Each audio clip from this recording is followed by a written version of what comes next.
Hey guys, it's Eric from Sensory Dad. Just one of them days. Leo got in a little bit of trouble in class, but just for making noise, so it wasn't too bad for him. The reason I'm doing a video today is I think we've explained how, obviously sensory needs can affect the entire family. So my youngest son has had pretty, intense energy his whole life. He's anybody who's met him knows that he seems crazy. High energy. Uh, always just like a wrecking ball, smashing off of stuff, and he's basically immune to pain. So I think that we're going to maybe get him tested along the same lines as the same process we've done with Leo.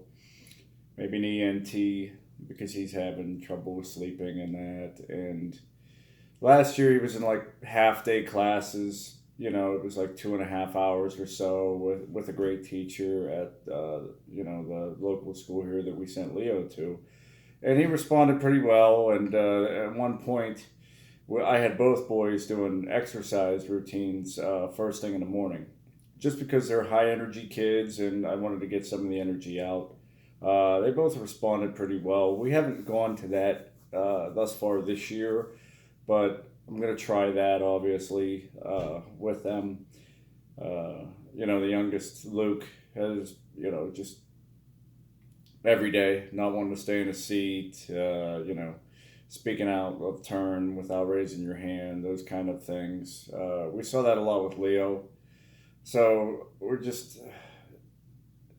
gonna try all the all the things that we did with Leo as far as see if it's punishable.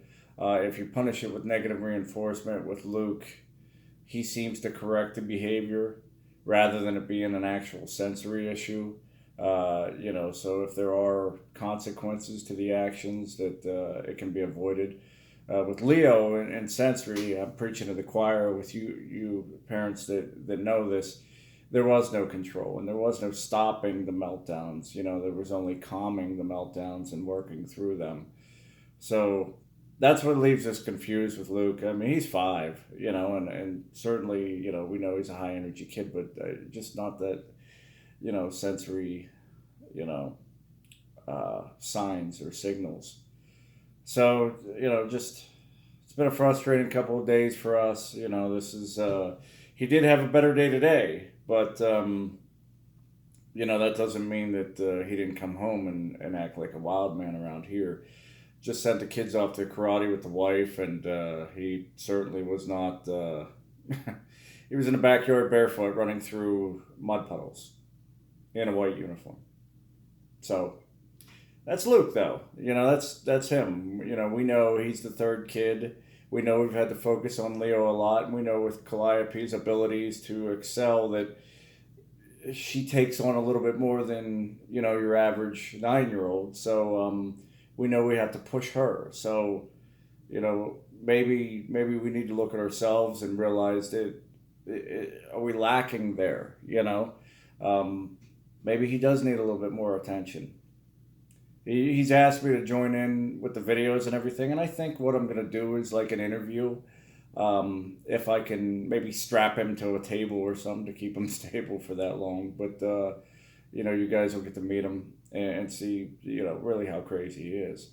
But my plan is to kind of interview the kids about Leo's situation. But Luke really wants to be a part of this because he sees and he hears my wife talking about, wow, it's great. This it really helped this woman with what we showed, and really helped this family. And it's just great to get that feeling, and I think he wants to be a part of it. So maybe he's just maybe resentful or just jealous. I don't know.